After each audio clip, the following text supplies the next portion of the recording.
Hello दोस्तों, स्वागत है आप सभी का आपके अपने यूट्यूब चैनल वैकेंसी गुरुजी में। दोस्तों, अगर बात करते हैं हम रेलवे एनटीपीसी 2019 के, जिसकी वैकेंसी के फॉर्म ऑनलाइन होना शुरू हो गए हैं, तो कुछ हमारे पास जो महत्वपूर्ण क्वेश्चंस थे जिनका आंसर देना हमें बहुत ही इम्पोर्टेंट लगा। जैसे कि क्वेश्चंस आए थे कि एक से ज़्यादा पोस्ट पर आवेदन कर सकते हैं या नहीं, और जो फाइनल ईयर में है वो आवेदन कर सकते हैं। जैसे फाइनल ईयर या उन्होंने इस साल 12th की परीक्षा दी है, या बीए बीकॉम बीएससी कोई भी एक ग्रेजुएशन की परीक्षा इस वर्ष देने वाले हैं, तो उन वो यहाँ पर दे सकते हैं या नहीं, फॉर्म अप्लाई कर सकते हैं या नहीं।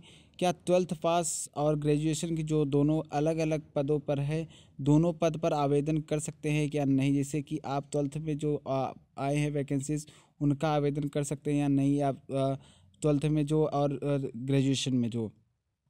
तो क्या इन दोनों के लिए अलग अलग फॉर्म फिल करना पड़ेगा, ये भी मैं आपको बताऊंगा। और यहाँ पर बात करेंगे तो लेवल क्या होता है, कि जो लेवल आपके लिखा आएगा कि 2 3 4 5 ऐसे भी क्वेश्चंस आ रहे हैं कि लेवल क्या होता है। और आपके टाइपिंग टेस्ट से जुड़ी क्वेश्चंस आए थे कि हिंदी में टाइपिंग टेस्ट होगा या अंग्रेजी में। तो जो पूरी ये तमाम जानकारी है हमारे चैनल के माध्यम से आपको सबसे पहले प्राप्त होगा दोस्तों। तो वीडियो को लास्ट तक जरूर देखते रहिएगा, क्योंकि आपको बहुत ही अच्छा नॉलेज मिलने वाला है। तो दोस्तों, चैनल पे आप अगर नया है तो चैनल को सब्सक्राइब कर लीजिए, क्योंकि आपको यहाँ पर एनटीपीसी रेलवे की सभी अपडेट्स सबसे पहले और सबसे सटीक प्राप्त होगा दोस्तों। और ज़्यादा से ज़्यादा वीडियो को लाइक करके इसे शेयर भी किया करिए, ताकि सभी को ये इन्फॉर्मेशन पहुँच सके। तो दोस्तों, फटाफट हम बात कर लेते हैं अपना, एक से ज़्यादा पोस्टों पर आवेदन कर सकते हैं या नहीं।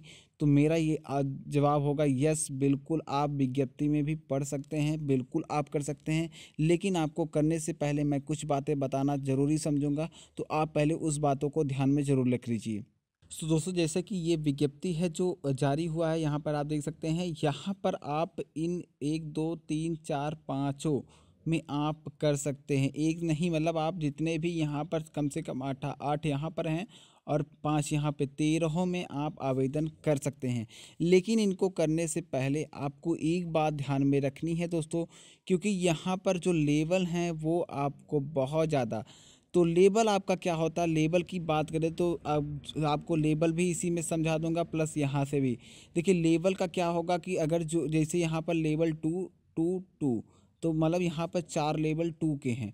तो दोस्तों, इन जो लेवल्स का होगा वो सभी का जो एग्ज़ाम होगा CBT 1, जी हाँ, CBT 1 जो एग्ज़ाम होगा वो सभी का सेम होगा।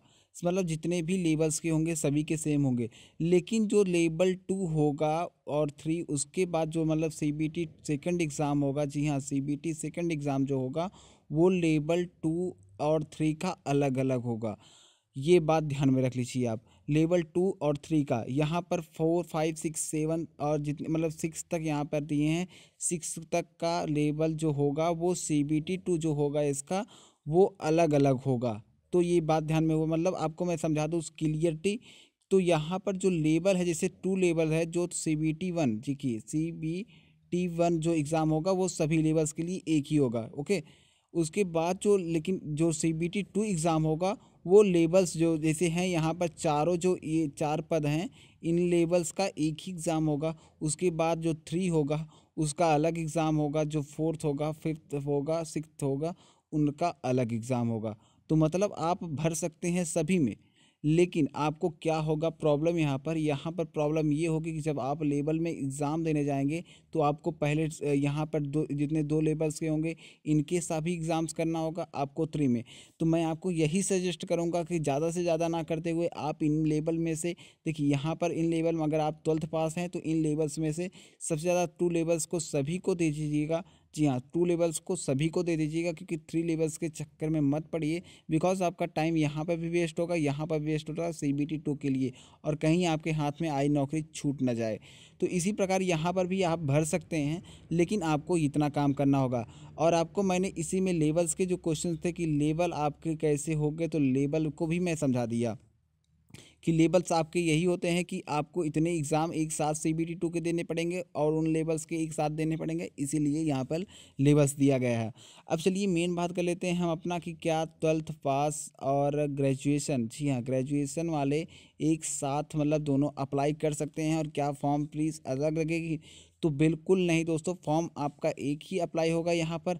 हाँ, बिल्कुल आप यहाँ पर लेवल्स को चूज़ करना होगा, जैसे कि आप यहाँ लेवल्स के 5th के सभी लेवल्स को चूज़ कर लेते हैं और प्लस आपके यहाँ पर 2 लेवल्स के सभी को चूज़ कर सकते हैं, तो आप कर सकते हैं। लेकिन जो 12th पास होगा उसके पास तो ग्रेजुएशन की डिग्री होगी नहीं, तो वो ग्रेजुएशन वाले में अप्लाई नहीं कर सकते और फॉर्म उनका रिजेक्ट हो जाएगा।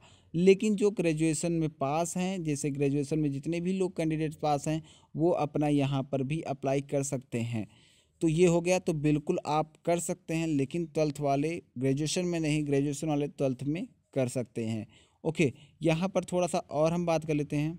तो अब फाइनली हम बात करते हैं कि फाइनल ईयर्स, जैसे कि आपका इस साल 12th का एग्ज़ाम आप देने वाले हैं। जैसे कि आप, मैं बात करूं उत्तर प्रदेश के, तो जो फरवरी में एग्ज़ाम आपके 12th के हो चुके हैं, तो क्या आप इसके लिए फॉर्म अप्लाई कर सकते हैं? या ग्रेजुएशन के जो एग्ज़ाम हो रहे हैं यूपी में, जैसे कि यहाँ पर मार्च से स्टार्ट हो गया है आपके फॉर्म, मतलब आपके यहाँ पर परीक्षा, तो क्या आप इस फॉर्म को भर सकते हैं?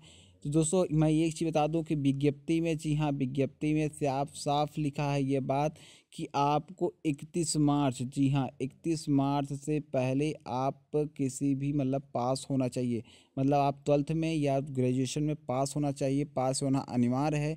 अगर आप 1 मार्च से 1 अप्रैल में भी पास होते हैं तो भी आपके फॉर्म को रिजेक्ट कर दिया जाएगा। ओके, इतना बात ज़रूर ध्यान में रख लीजिए।